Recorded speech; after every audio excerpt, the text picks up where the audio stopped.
démontré que l'observation des règles de la poésie française ne produit ni l'un ni l'autre effet. L'observation de ces règles ne rend les vers ni nombreux ni mélodieux. Des vers français très conformes à ces règles peuvent être sans rythme et sans harmonie dans la prononciation.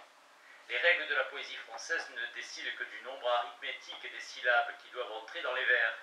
Elles ne statuent rien sur la quantité, c'est-à-dire en poésie sur la longueur et sur la brièveté de ces syllabes. Mais comme les syllabes des mots français ne laissent pas d'être quelquefois longues et brèves dans la prononciation, il résulte plusieurs inconvénients du silence que nos règles gardent sur leur combinaison. Il arrive en premier lieu que des vers français auxquels les règles n'auront rien à reprocher ne laisseront pas de contenir des suites trop longues de syllabes brèves ou de syllabes longues. Or, si ces suites durent trop longtemps, elles empêchent qu'on ne sente aucun rythme dans la prononciation des vers.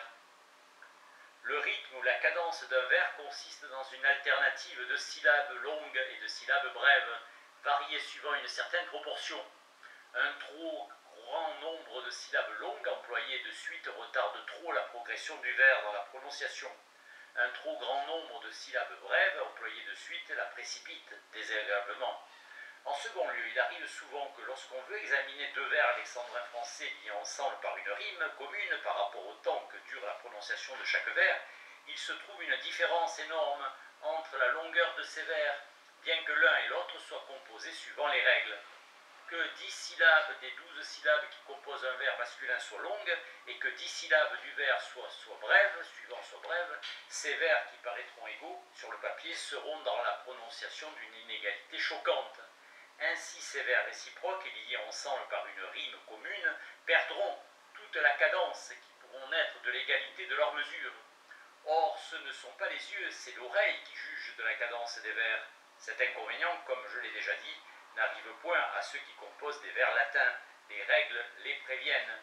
Le nombre arithmétique des syllabes qui doivent entrer dans la composition de chaque espèce de vers latin est déterminé avec égard à la longueur ou à la brièveté de ces syllabes. Ces règles, qui ont été faites en gardant la proportion convenable à chaque espèce de vers entre le nombre arithmétique et la quantité des syllabes, décident en premier lieu que dans tel et tel pied du vers, il faut mettre des syllabes d'une quantité prescrite. En second lieu, lorsque ces règles laissent au poète le choix d'employer à un certain endroit du vers des syllabes longues ou bien des syllabes brèves, elles lui enjoignent, s'il se détermine à y mettre des syllabes longues, d'y mettre alors un moindre nombre de syllabes. Si le poète se détermine en faveur des syllabes brèves, les règles lui prescrivent alors d'en mettre un plus grand nombre. Or, comme dans la prononciation une syllabe longue dure 2 fois aussi longtemps qu'une syllabe brève, tous les vers hexamètres latins se trouvent être de même longueur dans la prononciation, bien que les uns contiennent un plus grand nombre de syllabes que les autres. La quantité de syllabes est toujours compensée par leur nombre arithmétique. Voilà pourquoi les vers hexamètres latins sont égaux dans la prononciation. Nonobstant, la variété de leur progression, au lieu que nos vers alexandrins sont très souvent inégaux, quoiqu'ils aient presque tous une progression uniforme. Voilà pourquoi quelques critiques ont pensé qu'il était comme impossible de faire un poème épique français de 10 000 vers, lequel réussit. Il est vrai que cette uniformité de rythme n'a point empêché le succès de nos poèmes dramatiques en France et dans les pays étrangers, mais ces poèmes, qui n'ont que 2000 vers, sont assez bons pour se soutenir malgré le dégoût. D'ailleurs, elle est moins sensible au théâtre, où brillent le plus ces sortes d'ouvrages, parce que les acteurs qui enjambent presque toujours sur le vers suivant, avant que de reprendre haleine, ou qui la reprennent avant que d'avoir fini le vers, empêchent qu'on ne sente le vice de la cadence trop uniforme. Ce que nous avons dit des vers hexamètres peut être dit des autres espèces de vers. Les vers qui s'accélèrent parce qu'ils sont composés de syllabes brèves durent donc autant que ceux qui se ralentissent parce qu'ils sont composés de syllabes longues. Par exemple, Virgile a mis des syllabes brèves partout où les règles du maître lui permettaient d'en mettre dans le vers qui dépeint si bien un coursier qui galope que la prononciation du vers nous fait presque entendre le bruit de la course. Les sabots du quadrupède martèlent le sol poudreux de la plaine. Ce vers contient 17 syllabes, mais il ne dure pas plus longtemps dans la prononciation que le vers suivant, qui n'en renferme que 13, et que Virgile a fait pour décrire le travail des cyclopes, qui lèvent leurs bras armés de marteaux pour battre sur l'enclume, effet que décrit le vers qui le suit immédiatement. Ils sont nombreux à lever leurs bras en cadence, en rivalisant de force et à tourner la masse de fer à l'aide d'une tenaille mordante. Ainsi, la cadence des vers n'est pas rompue par cette affectation d'employer pour mieux peindre son objet plus de syllabes brèves ou plus de syllabes longues. L'art d'employer à propos des syllabes longues et des syllabes brèves, art que les anciens avaient tant cultivé, sert encore à une infinité d'autres vues. Pour en dire un mot en passant, on remarque que Cicéron, n'osant pas mettre en œuvre des figures fréquentes dans le récit du supplice indigne d'un citoyen romain, que Verès avait fait battre de verges, et cela par la crainte de se rendre suspect de déclamation, trouve une ressource dans la complaisance de sa langue, pour arrêter néanmoins durant longtemps son auditeur sur l'image de ce supplice. L'atrocité du fait était si grande qu'il suffisait que l'auditeur s'y arrêtât. Il devait suppléer les figures de lui-même. C'est l'effet que produit la lenteur avec laquelle se prononcent les expressions simples et en apparence sans art que Cicéron répète pour parler de l'action contre laquelle il veut soulever l'imagination de l'auditeur. Un citoyen romain était fouetté à coups de verge. On reconnaît l'art dans les différentes répétitions de ces mots qu'il varie pour déguiser l'affectation. Mais revenons à l'usage de mettre en œuvre la combinaison des syllabes brèves et des syllabes longues pour rendre les phrases nombreuses et cadencées. Les Romains étaient tellement épris de l'effet que le rythme produisait que leurs écrivains en prose s'y attachèrent avec tant d'affection qu'ils en vinrent par degrés jusqu'à sacrifier le sens et l'énergie du discours au nombre et à la cadence des phrases. Cicéron dit que de son temps, la prose avait déjà sa cadence mesurée, comme les vers. La différence essentielle qui était entre la prose et les vers ne venait plus de ce que les vers fussent astreints à une certaine mesure, quand la prose en était affranchie, mais de ce que le maître de la prose était différent du maître des vers.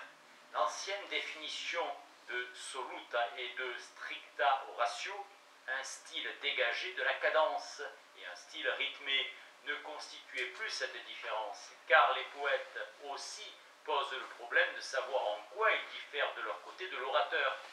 Il semblait auparavant que ce fût surtout par le nombre et les vers. Maintenant, chez les orateurs, l'emploi du nombre lui-même est devenu fréquent. Cicéron traite ensuite des pieds comme d'une connaissance aussi nécessaire aux orateurs qu'aux poètes eux-mêmes. Quintilien, qui écrivait environ un siècle après Cicéron, parle de certains prosateurs de son temps qui pensaient avoir égalé les plus grands orateurs. Lorsqu'ils pouvaient se vanter que leurs phrases nombreuses rendaient dans la prononciation un rythme si bien marqué que la déclamation en pouvait être partagée entre deux personnes. L'une pouvait faire les gestes au bruit de la récitation de l'autre sans s'y méprendre, tant ce rythme était sensible. Pour titre de gloire et preuve de talent, la plupart des orateurs se vantent que leur discours soit chanté et mimé. Ce que nous dirons sur la récitation des comédiens achèvera d'exprimer ce passage. Il faut que les poètes français, après avoir observé les règles de notre poésie, déjà plus contraignantes que les règles de la poésie latine, cherchent encore avec le seul secours de l'oreille la cadence et l'harmonie. On peut juger de la difficulté de ce travail en faisant réflexion que l'inversion des mots n'est pas permise à nos poètes dans la 20e partie des occasions où elle était permise aux poètes latins. Après cela, je suis bien éloigné de penser qu'il soit impossible aux poètes français de faire des vers harmonieux et nombreux. J'ai seulement prétendu soutenir que les poètes français ne pourraient pas mettre autant de cadence et d'harmonie dans leurs vers que les poètes latins, et que ce peu qu'ils en peuvent introduire dans leurs vers leur coûte plus que toutes les beautés que les poètes latins ont su mettre dans les leurs, n'ont coûté à leurs auteurs. Je ne crois pas même qu'aucun poète moderne, de ceux qui ont composé dans les langues, qui se sont polis depuis 3 siècles, ait mis plus de cadence et de mélodie que Malherbe en a mis dans les siens. Apparemment au prix d'une peine et d'une persévérance dont il avait obligation au pays où il était né. Le lecteur n'en trouvera pas moins dans les vers que j'insérerai ici pour le délasser de tant de discussions grammaticales. Monsieur le marquis de Lafare, que le Monde et la République des Lettres regrettèrent comme un de leurs plus beaux ornements lorsqu'il mourut en 1712, avait prié l'abbé de Chaulieu de lui donner son portrait. Au lieu de payer un peintre pour le faire, il le fit lui-même. Il y a peu de personnes capables d'une pareille épargne. Voici les premiers traits de ce tableau qui durera plus longtemps qu'aucun de ceux du Titien. Ô toi qui de mon âme est la chère moitié, toi qui joins la délicatesse des sentiments d'une maîtresse à la solidité d'une suramitié, la phare il faut bientôt que la parque cruelle vienne rompre de si beaux nœuds, et malgré nos cris et nos vœux, bientôt nous essuierons une absence éternelle. Chaque jour je sens qu'à grands pas j'entre dans ce sentier obscur et difficile, qui me va conduire là-bas, rejoindre Catulle et Virgile. Là, sous des berceaux toujours verts, assis à côté de Lesbie, je leur parlerai de tes vers et de ton aimable génie. Je leur raconterai comment tu recueillis si galamment la muse qu'ils avaient laissée, et comme elle fut sagement, par ta paresse autorisée, préférée avec agrément au tour brillant de la pensée, la vérité du sentiment, et s'exprimer si tendrement que Tibulle, encore maintenant, en est jaloux dans l'Élysée. Je voudrais pouvoir ici publier l'ouvrage tout entier et pour preuve de ma bonne volonté, je vais donner encore au lecteur 2 fragments d'une lettre écrite par le même auteur à Monsieur le Prince d'Auvergne. Au milieu cependant de mes peines cruelles, de la fin de nos jours, compagne trop fidèle, je suis tranquille et gai, quel bien plus précieux puis-je espérer jamais de la bonté des dieux, tel qu'un rocher dont la tête, égale de mon Athos, voit à ses pieds la tempête, troubler le calme des flots, la mer autour bruit et gronde malgré ses émotions, sur son front élevé règne une paix profonde, que tant d'agitation et que les fureurs de l'onde respectent à l'égal du nid des actions. Quoique la scène du second fragment soit dans les Champs-Élysées, le centre du pays fabuleux, ce morceau contient néanmoins une louange des plus véritables qu'aucun poète ait jamais donnée.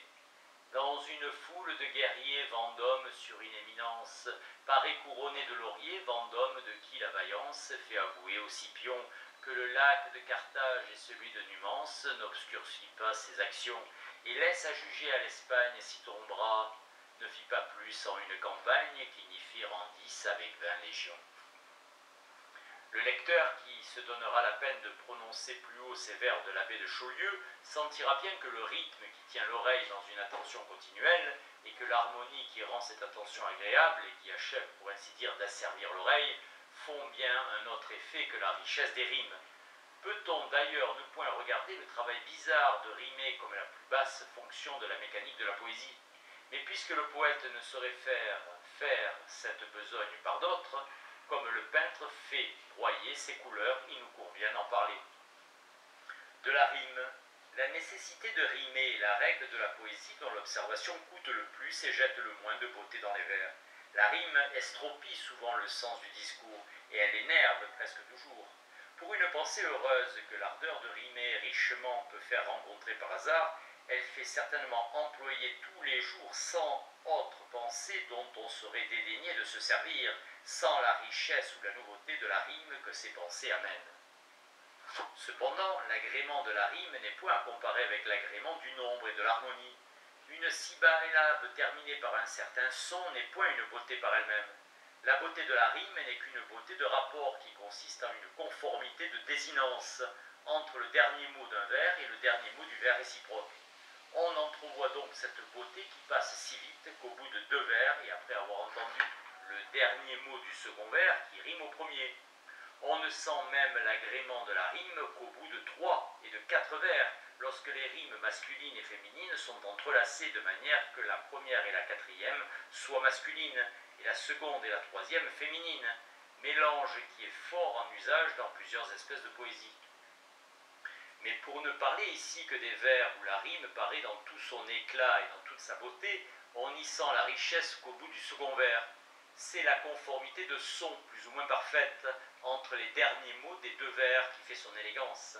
Or, la plupart des auditeurs qui ne sont pas du métier ou qui ne sont point amoureux de la rime, bien qu'ils soient du métier, ne se souviennent plus de la première rime assez distinctement lorsqu'ils entendent la seconde, pour être bien flattés de la perfection de ces rimes.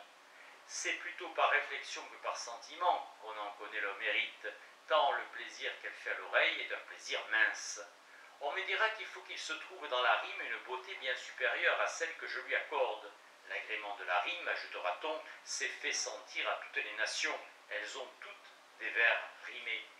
En premier lieu, je ne disconviens pas de l'agrément de la rime, mais je tiens cet agrément fort au-dessous de celui qui naît du rythme et de l'harmonie du vers, et qui se fait sentir continuellement durant la prononciation du vers métrique.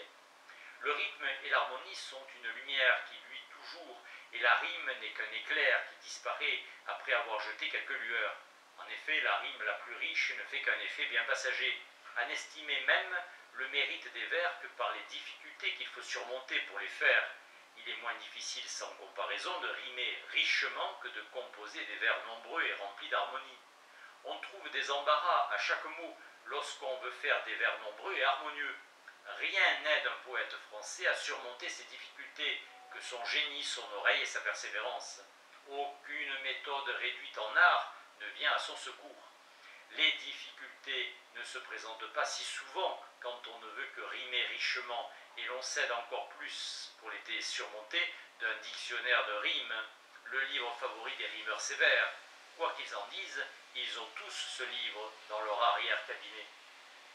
Je tombe d'accord en second lieu que nous rimons tous nos vers et que nos voisins riment la plus grande partie des leurs. On trouve même la rime établie dans l'Asie et l'Amérique, mais la plupart de ces peuples rimeurs sont barbares, et les peuples rimeurs qui ne le sont plus et qui sont devenus des nations polies étaient barbares et presque sans lettres lorsque leur poésie s'est formée. Les langues qu'ils parlaient n'étaient pas susceptibles d'une poésie plus parfaite lorsque ces peuples opposaient, pour ainsi dire, les premiers fondements de leur poétique.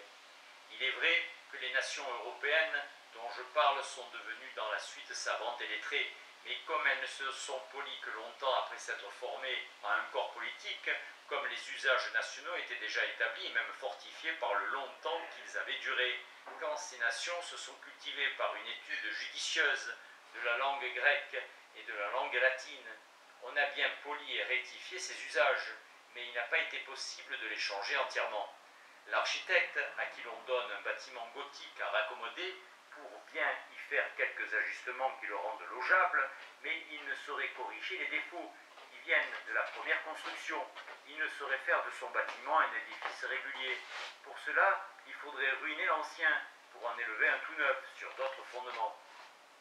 Ainsi, les poètes excellents qui ont travaillé en France et dans les pays voisins ont bien pu embellir, ils ont bien pu enjoliver, qu'on me pardonne ce mot, la poésie moderne, mais il ne leur a pas été possible de changer sa première conformation qui avait son fondement dans la nature et dans le génie des langues modernes. Les tentatives que des poètes savants ont faites en France de temps en temps pour changer les règles de notre poésie et pour introduire l'usage des vers mesurés à la manière de ceux des Grecs et des Romains n'ont pas eu de succès.